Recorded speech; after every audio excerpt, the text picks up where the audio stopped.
Today is June the 15th, 2011. My name is Tanya Finchum. I'm with Oklahoma State University Library, part of the Oklahoma Oral History Research Program at the library.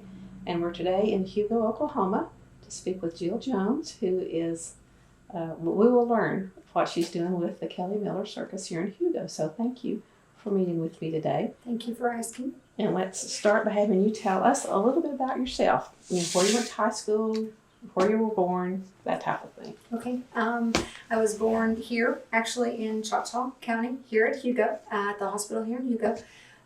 Born and raised, spent all my life in Hugo. Graduated in '95 from Hugo High School, and actually moved just a small 10 miles to the west to a small town named Soper. Met my husband. We have been married for, this year will be 15 years. So we live in Soper now. So we've never traveled far away, or I've never got far away from here anyway. Brothers, sisters? One brother, one sister. Both are younger. I'm the oldest of the bunch. Both of my parents were raised in Hugo. My dad was actually born and raised in Hugo. My mother was born in Virginia, but moved. They actually traveled. My great grandfather, which passed away way before I was ever born, he traveled, and so they were out in Virginia when my mother and my aunt were both born. But I think by age 3, she was a Hugoite too. By traveling, what, for jobs or for? Actually on a truck. It was, and not a milk truck. But along those lines, I don't know a lot about him. He was killed in a wreck when my mother, I think, was only 2nd, 3rd grade. So I don't know a whole lot of history about him. Well, when you were in high school, did you have a plan of what you wanted to do as far as work? I actually did. I wanted to be a lawyer.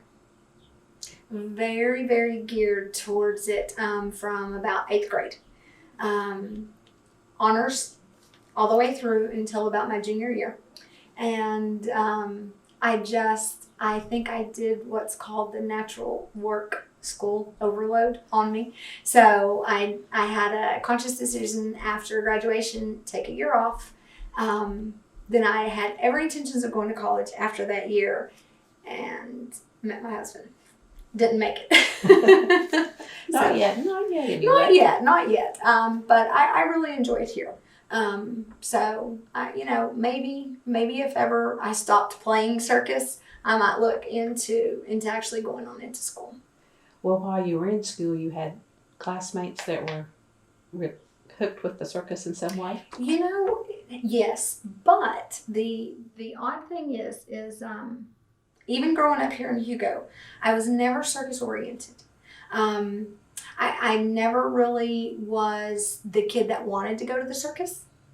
I think maybe as a kid, a few times I went.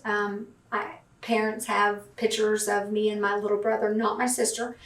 She actually was a late bloomer. So maybe a few pictures, but I was just never circus oriented. As a matter of fact, when I came into the circus industry, I was so clueless, absolute clueless. I thought that the circus consisted of showing up in a town, putting the tent up, and putting on a performance. I wish it was that easy. I wish it was that easy. So, even though I did go to school with Sasha Fry, she was, of course, Rawls back then. And she was probably her and Kristen were probably the closest in my age. There was never really, there was probably almost 4-year gap there. So, and even had, a few friends, along the lines that did circus. I never really just had a tie-in or interest as younger. Well, then we'll come to then how you came to be in the circus. Yeah. I actually worked at Angie's Circus City Diner, and I was having to do a lot of night shifts actually. And of course, I have children. And so that was really hard on me. I would come in at 11, be there at 9 o'clock. Missed a lot of time with the kids. David Rawls, which at that point in time, this was in 2003, he actually owned Kelly Miller Circus. And he would actually come in almost daily when they were in their winter months into the diner. So we kind of got to know each other on that end.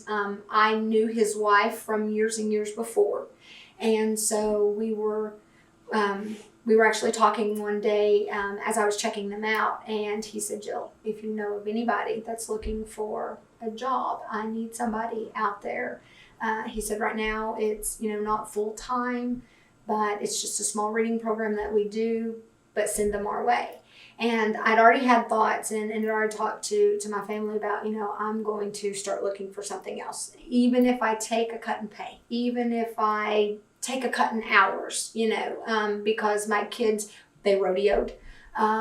They also played summer league ball. And so it took a lot of time away, So talked to David, gave my notice that actual day, and 2 weeks later I was Circus, and I've been here ever since. And that was in January or February of 2003. And who showed you the ropes then? David. I was very, very fortunate with David. When I first started here, the only thing I did was a small program. It's actually a program that we don't use anymore. It just became hard to do with the schools. What we did was a reading program. It was a reward system, kind of like the Book It or the Pizza Hut, which I think Pizza Hut is the Book It, or they do like the Six Flags. But what it was top readers in each class received a circus ticket. And we made it as simple as possible. We told teachers to go ahead and implement it and attach it with maybe the AR reading program or something that they already had going on. But it was tedious. And it just got to where more and more of the schools went, we've already got so many programs going on. Even though it's an attachment to a program, it's still tough to do. So, but that whole year, and I only worked part-time, within probably 3 months of being here, I was very fortunate that the office manager at the time, we actually worked together at the diner. Her brother owned Angie's Diner and still does. And so she was doing the advertising, and she was also over, accounts payable, the checking, things of that nature. And so I took the advertising from her, and then I started doing the advertising. And from there, I kind of switched around to every position that was in this office at some point in time. And in 2006, David was thinking about going back out on the road. And so he offered me the office manager position. And so at that time, then curiosity kills the cat. And so I was very curious in the route side of it, how we got from place to place. And so I would start questioning and kind of intricate details. I guess I kind of started in 2004 a little bit doing that, but then really started working one-on-one with David in 2006. And of course, he ended up not having to go back out on the road, but 2006 was his last season of owning Kelly Miller Circus. Then he came in, and I went in thinking circus, just circus. And it's such an intricate organization, business. I mean, it's not, so many people just think there's nothing to it. There's no structure.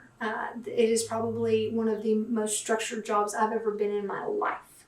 And I'm real fortunate that with David, I mean, he knew the ins and outs. He created, Kelly Miller. And so I was able to pick his brain across the board. So when he sold in 2006, I was really sad, really sad. Not so much as never get to see them again type scenario, but I was like, wow, Circus is over, and for somebody coming in thinking, Circus was nothing. And then it wasn't probably not even a month later, he called me and said that our current owners, which is John Ringling North II and Jim, that they were potentially going to purchase Kelly Miller, and would I come back in and finish out putting together a route for 2007. So I came back on board, started working with David on putting a route together for 2007, and then of course John and Jim purchased the show in January of 2007.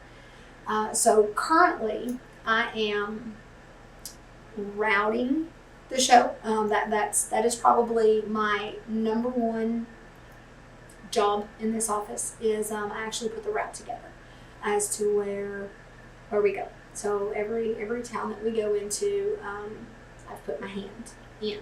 We're very fortunate that we have an established route that David actually established for the 20-something years that he owned the show. We have a lot of new organizations, new towns, but our general area that we go in and the time frame that we go in was already established. But so on top of doing that, I just run the office. I oversee everyone that's in here. Then this season hit me for a loop, and my lady that was doing the advertising for 3 years is actually going to school to be a teacher, and she got a job offer to be a paraprofessional at the school. You can't blame her. So she left me, and so now I'm also doing the advertising side of this office as well. What all goes into routing? Oh gosh, it's not as it is hard. I'm not going to lie. What we normally do is we have every year sponsors. They are sponsors that have been with us for a number of years. And they're from in each state that we go into. Then we also have what's called every other year sponsors. Those are the ones that we hit on the off year. And then we have the third quantity is called a want date. A want date is it's the Lions Club that just heard about us, and so they're interested in us. It's the PTO that said, my cousin who lives, and this is a PTO from Missouri, and we get a phone call or email that says my cousin lives in Illinois and she actually goes and watches your show every year, said that the Lions Club brings you're the great fundraiser to do you come into our state? Those are called want dates. What happens is we kind of determine our starting point every year, which doesn't alter very much. And then we determine whether or not we're going to exclude areas or a state, which rarely happens as well. And then from there, I kind of just start looking at our every year standards. There are some key locations across the board that kind of help root us. And then we just kind of travel from there. And so I'll look at that. I'll take, if March, for example, I know that the first part of March we're in Texas. And then the end of March we come in and take a small dip into Oklahoma. Then from Oklahoma we go on into Arkansas. And we got to make sure that we're at Mountain Home Easter weekend, those types of scenarios. And then, so I'll take my state, I'll take my folder, everybody that is in my folder, which is our every year towns, our every other year towns, and our want dates. Then my map comes out, and then I start highlighting everything. And then I look at the number of days that I have for that area. And then it just kind of goes accordingly. It's a very long process. It doesn't happen in a day. doesn't happen in a week. We're not all the way booked right now, and we've been, for the current 2011 season, I've got probably about 20 days left to put together. But once we get the route together, then what we do is, since we have such a rapport with most of our every other year sponsors, it's a phone call.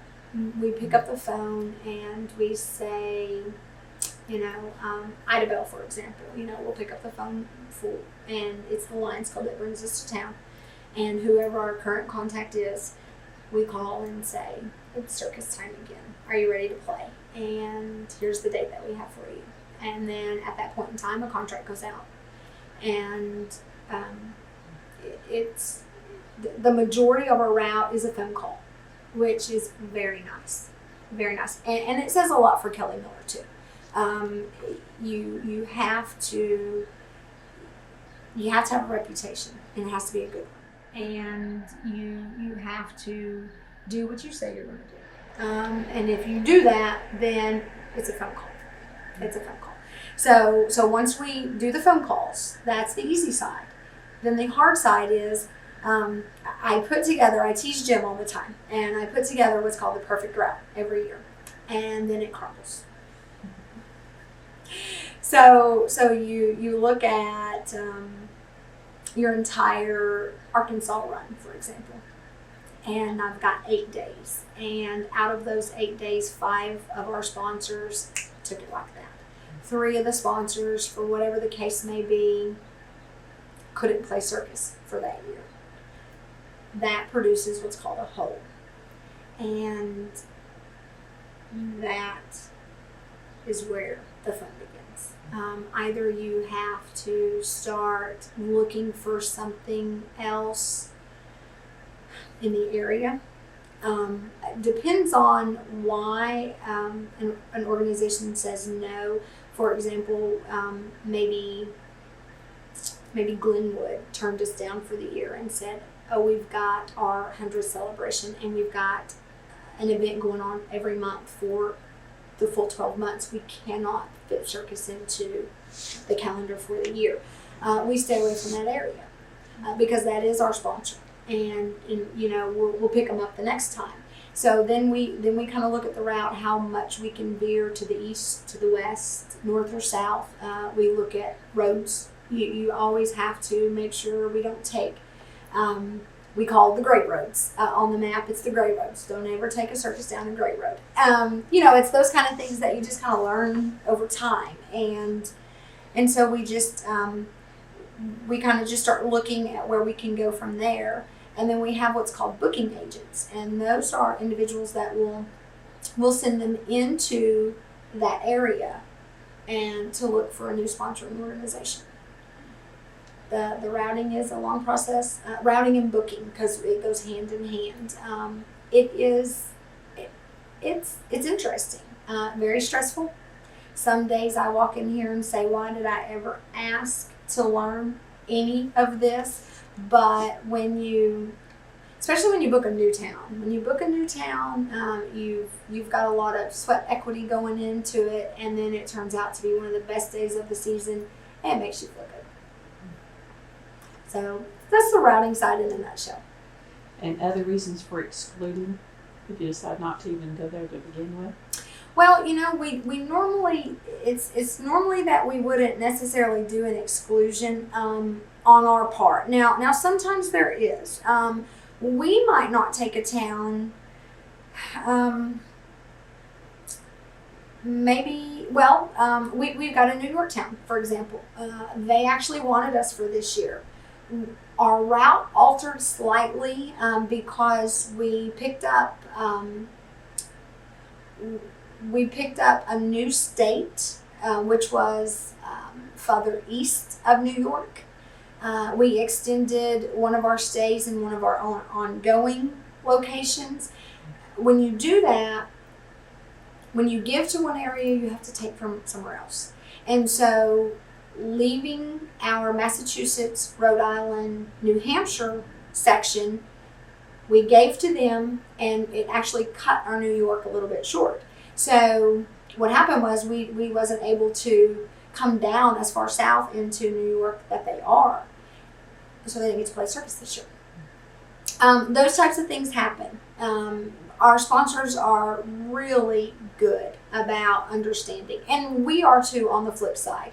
If we had that phone call from Glenwood that said it's our 100th celebration and we can't do it, that's fine. That is fine. We would not dare go into that town and look for somebody else because it's the Chamber of Commerce. That Chamber of Commerce is our organization. We always give a right of refusal to ongoing sponsors. Good business sense. Absolutely. Absolutely. Well, is there a certain amount of mileage that you try to stay within when you're going from point A to point B? Yes.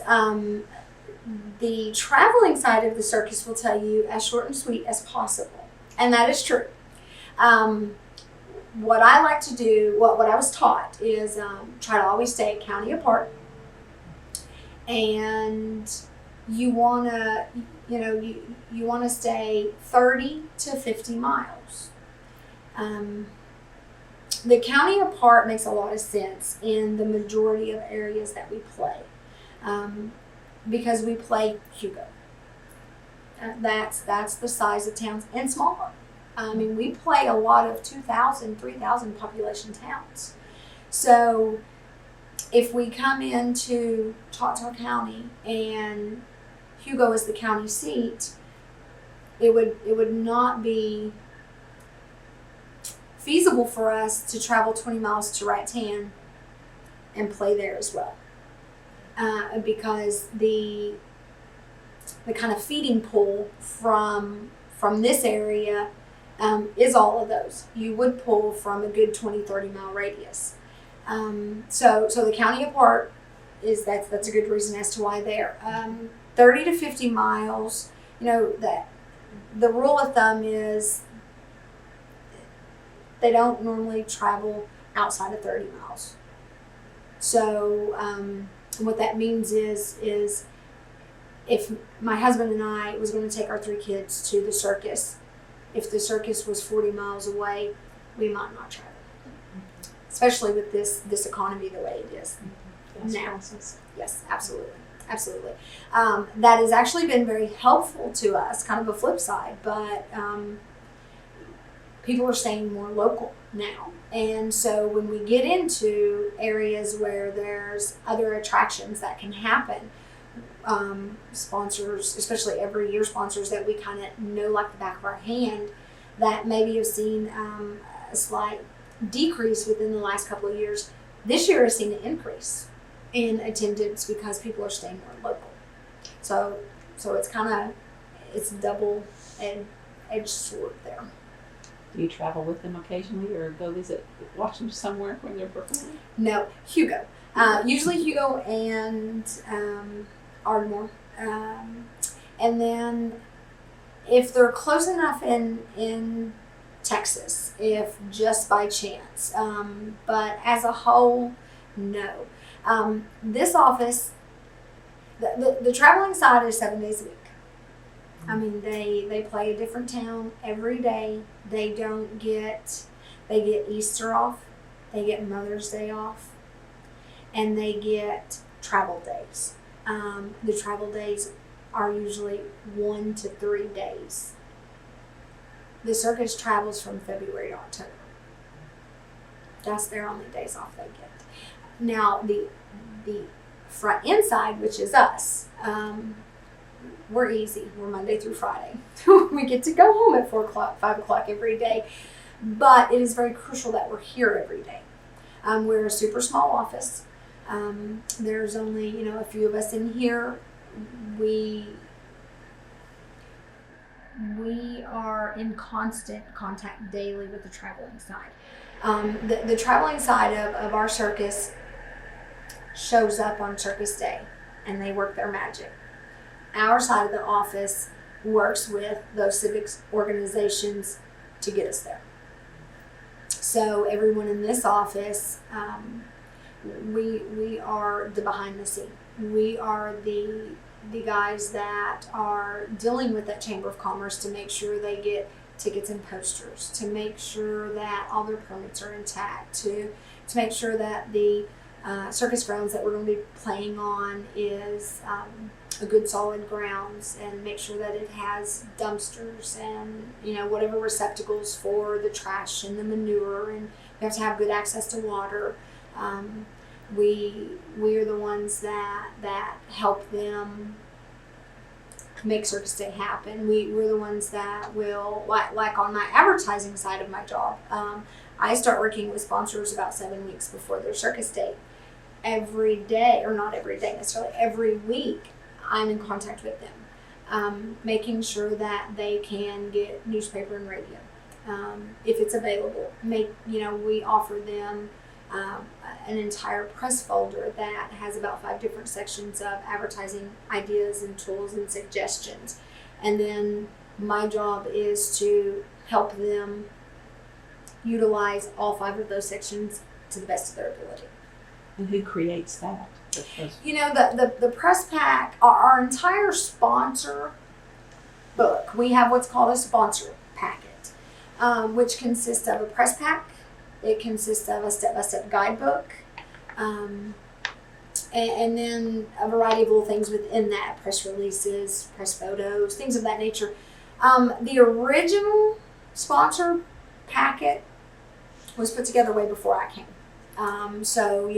Obviously came from David and his family. Now, over the years, it has been altered. It has been condensed. It has been put as short and sweet as you can get it, because the thing that we know in this office is, say it's the Idabel Lions Club, and Suzanne is our contact.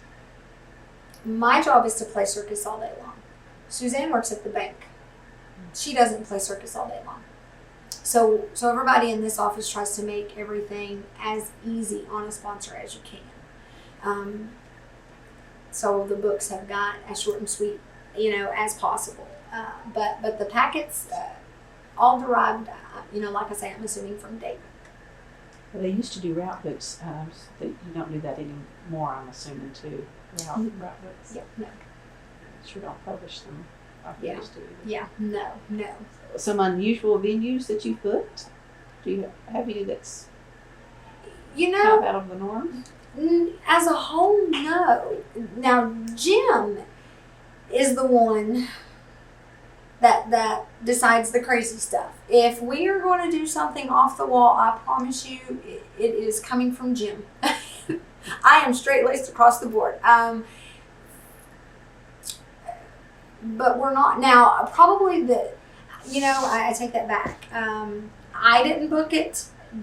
Here again, David actually got us to this location, and it's a staple.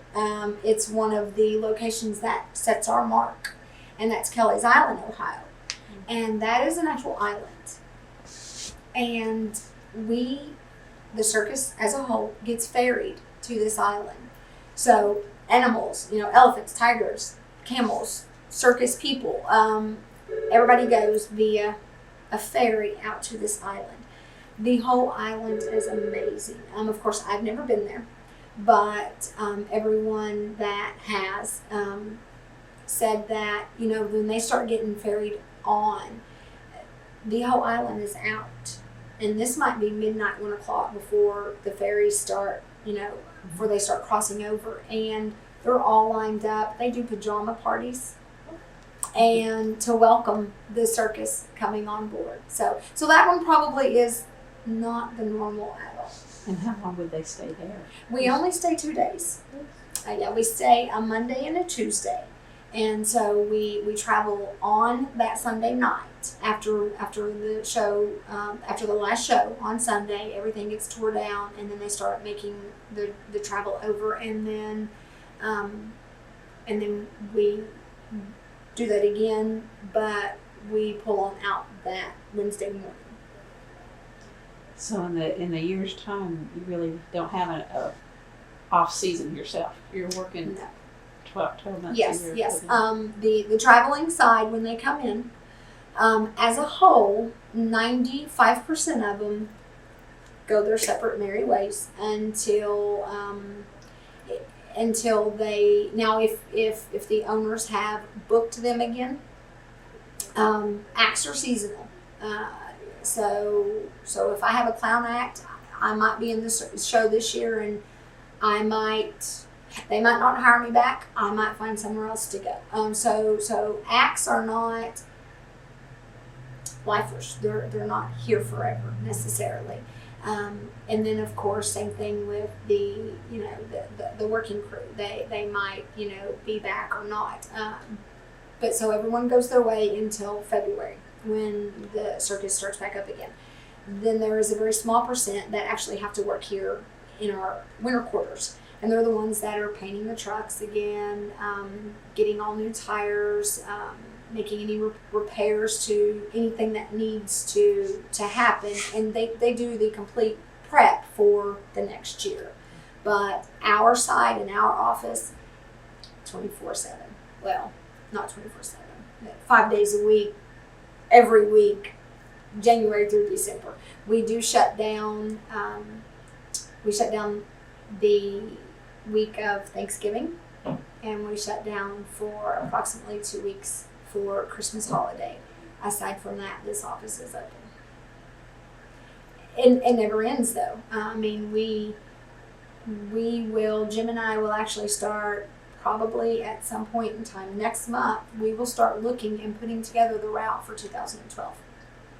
So it never ends. Never ends. It's a cycle, but It is, absolutely. some exciting things along the way too. Probably lots of exciting things. Well, when it comes together, it's got to be exciting. It's a lot harder than people think too, because our side, kind of reverting back to how I was explaining. In this office, we're the front end. We're the ones that do all the dealings with the sponsoring organizations. The traveling side, they've not had contact with these people. And so if we didn't work together, if we weren't a complete circle, we could sell the circus all day long. If we didn't have a good circus, I can sell it once, but I'll never sell it twice. On the flip side, if the show is amazing and we can put the best performance on that we can, if we don't help our sponsors fill those seats, it doesn't matter how good the acts are or how good the day was, because nobody was there to see it. So it is a complete circle, and we have to work together. And I think a lot of times people don't get that. And maybe, a lot of people in the industry don't get that you really have to have that constant contact. And the traveling side provides what the home office side says we're going to provide. And it's just that, back and forth. Two-way communication. Absolutely. Communication is key around here. Well, while we're speaking of that, what are your different means of communication these days? Of course, cell phones. Cell phones. When you do the contracts, are they faxed? Are they no? mailed? Or? They're actually mailed, because our contract, and I'm sure it can be changed. I'm a creature of habit, so format that we have is just it's a carbon, as we've got the original and the carbon, and so we mail the contract. If it comes from this office, if it's one of those phone call sponsors, then we mail the contract. There's an informational sheet that goes along with it that gives our office all the pertinent information that we need. Who's our contact? How do we need to advertise the circus grounds that we're going to be playing on? Things of that nature. And once the organization receives it, about 75% of the time it sits on their desk for a while. They don't understand the urgency, and understandably, I do understand that. On our side, we don't have a contract back within 3 weeks of sending it. We're sweat just instantly. But then they mail it back to us, and then from that point, that's when a contract is not a contract until you have it in your hand, obviously. So once the contract hits our office, then we do an entire workup and the ball starts rolling from there.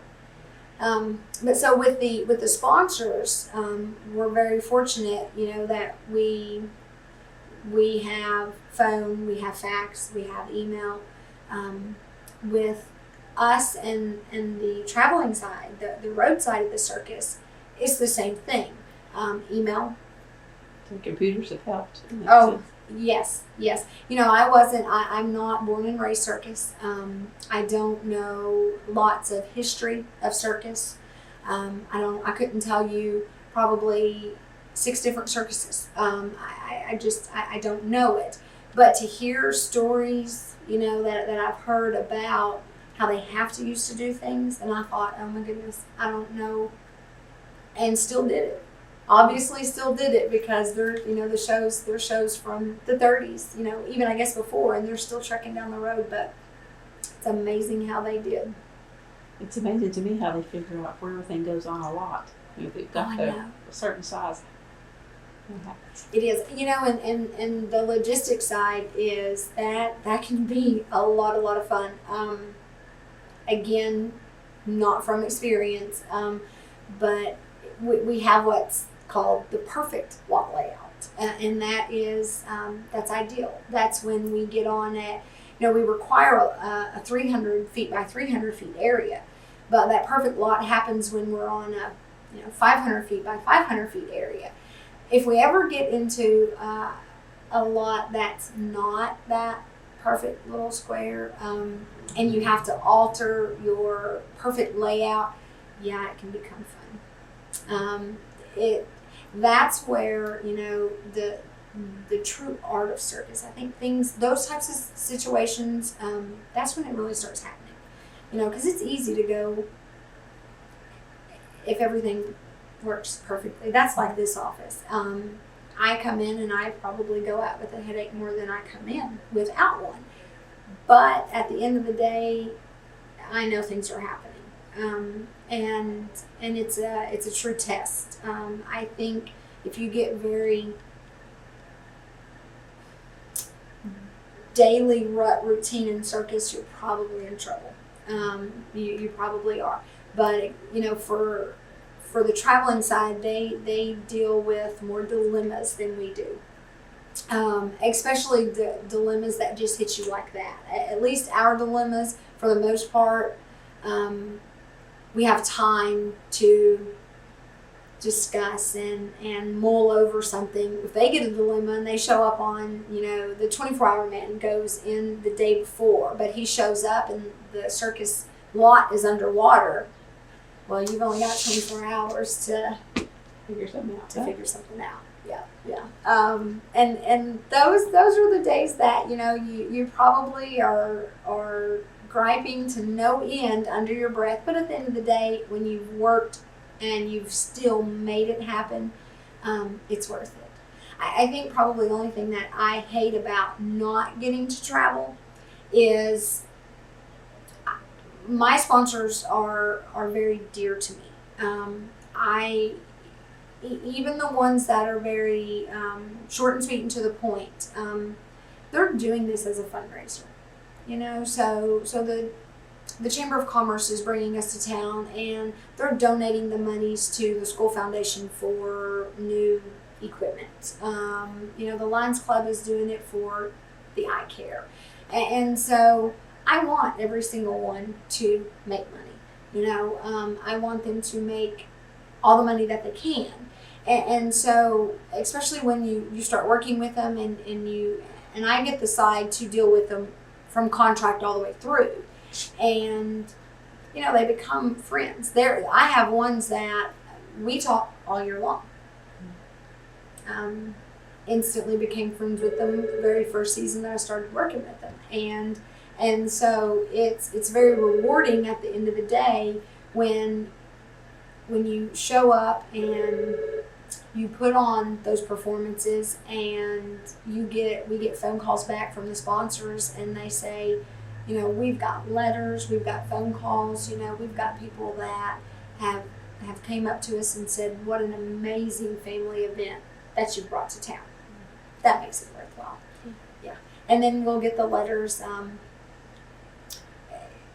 some very heartfelt letters.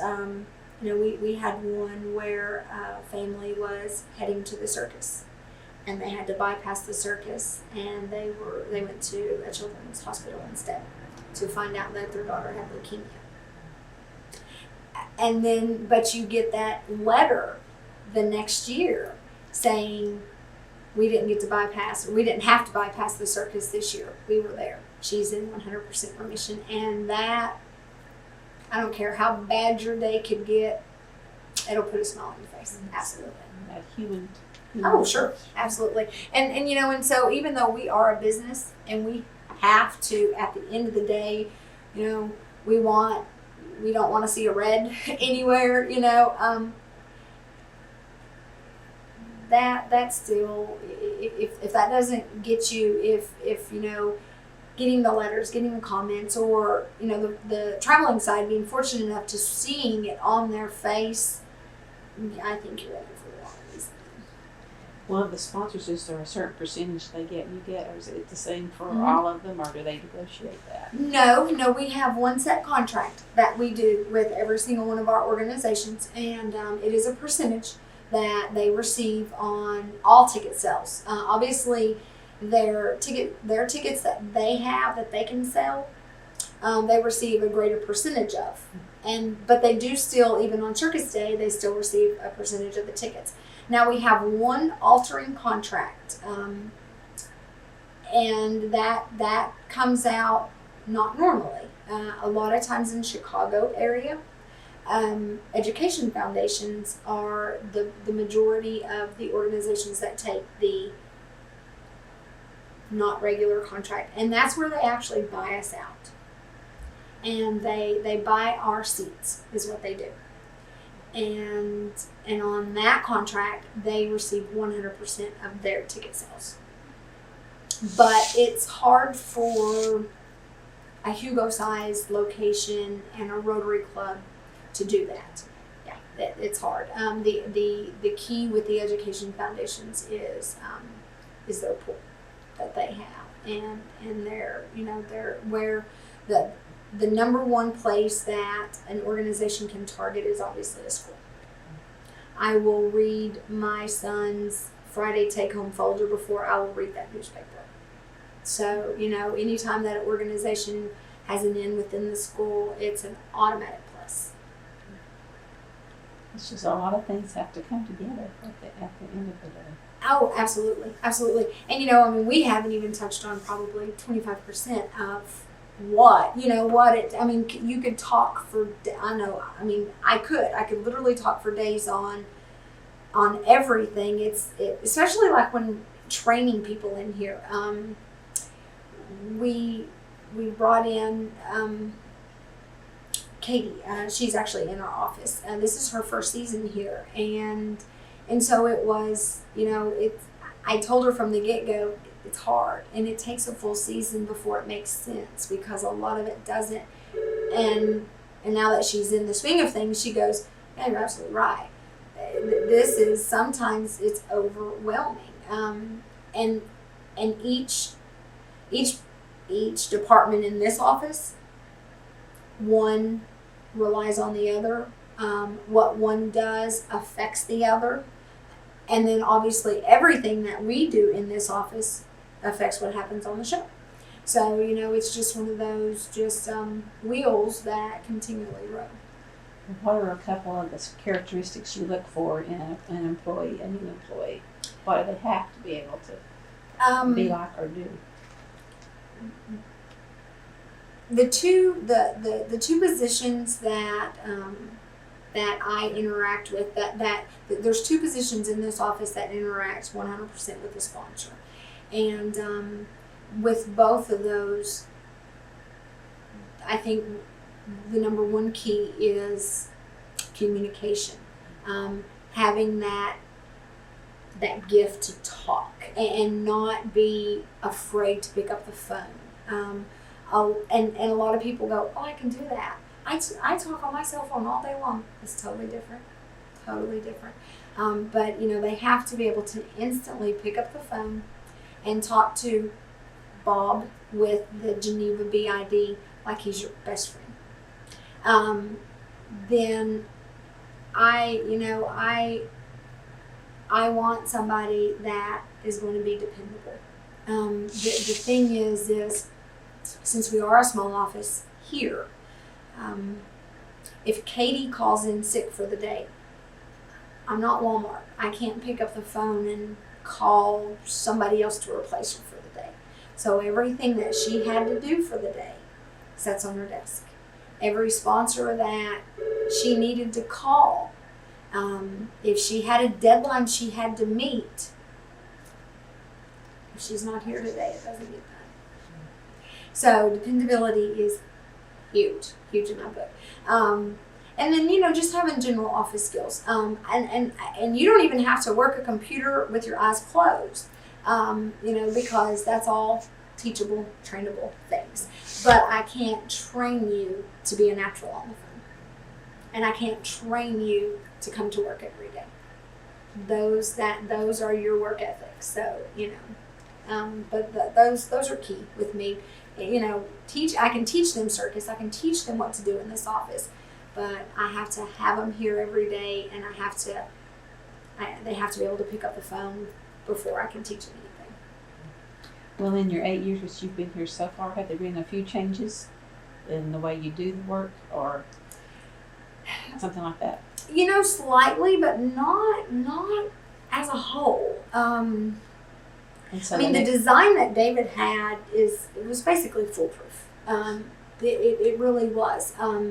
What we're basically going off of, everything that was taught. Now we have made small alterations.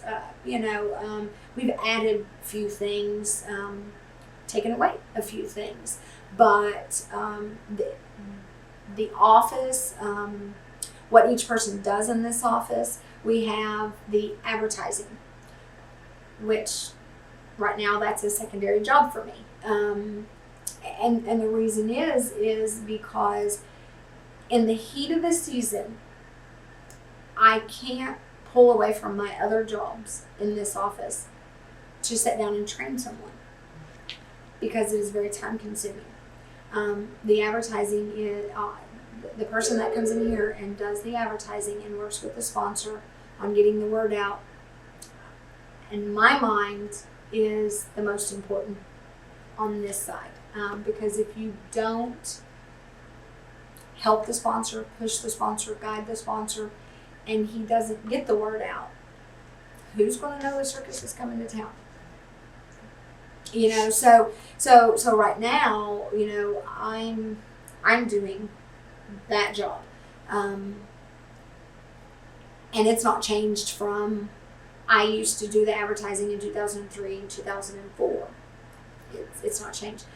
Aside from programs have enhanced, the way we do ads are better, the way we do a flyer, obviously all of those things, as technology increases and gets better, so do we. But the steps that I do with the sponsor as a whole, I've not changed those a whole lot since when I walked through the door.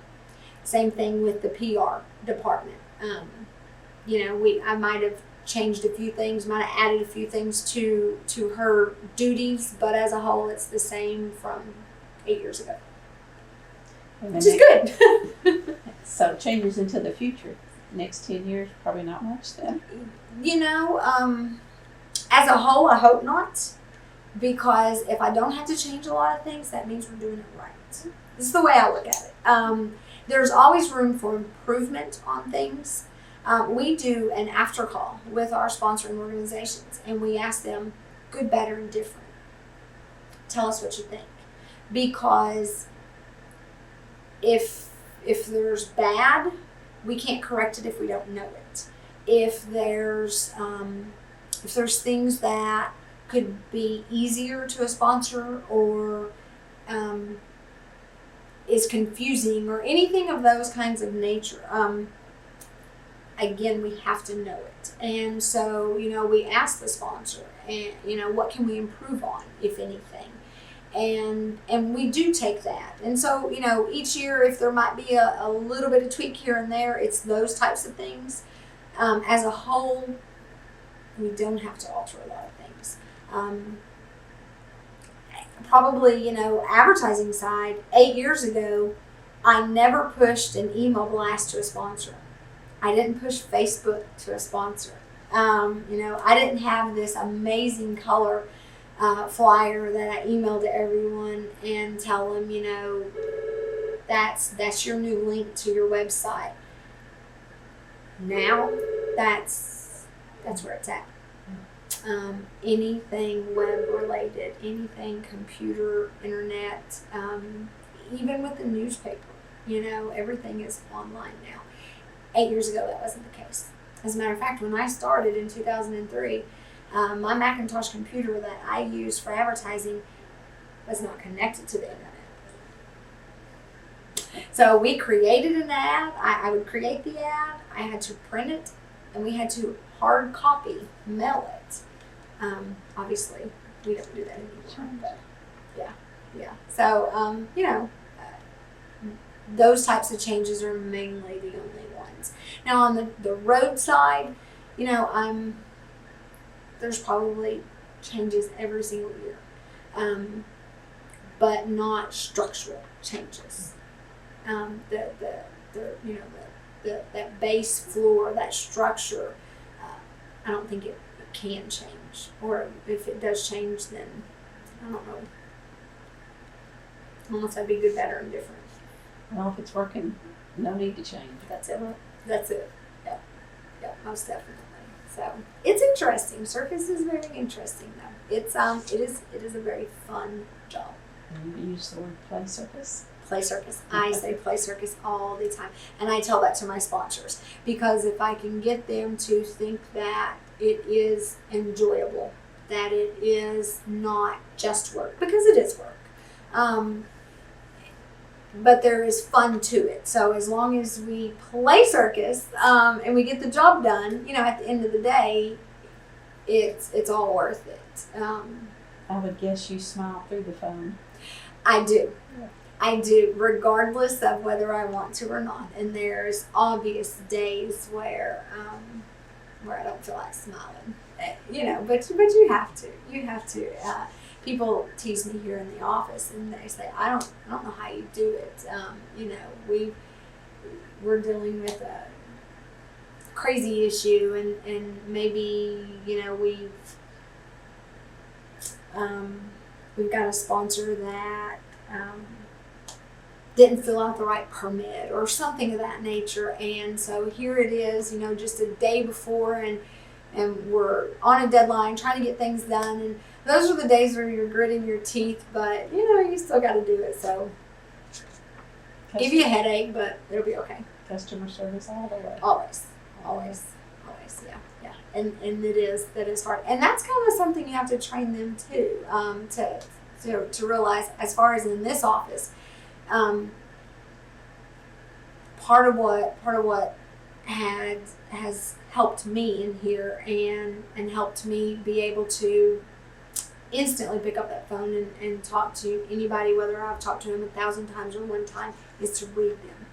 I don't get to see them face to face. So over the years, and I guess I kind of had a natural knack to do so, I can pick up the phone, and within 2 sentences, I know if I can talk to him all day long, or if she's extremely busy and we got to cut it as short as we can cut it. That's key in this office, most definitely. Seems like you fell into the correct job. At least for the moment, huh? Yeah. It's kind of like being a lawyer. Well, I don't think I would be interested in going there ever again. But the talking side doesn't bother me. And Jim will tell you real quick that I probably should be a lawyer, because I will not lose a fight. So. Well, if there's nothing else, is there anything else you want to add before we close off? No, I think we're good. Okay. No more secrets to tell us, huh? No. We got to keep a few. So. Well, thank you very much for your time. Thank you very much.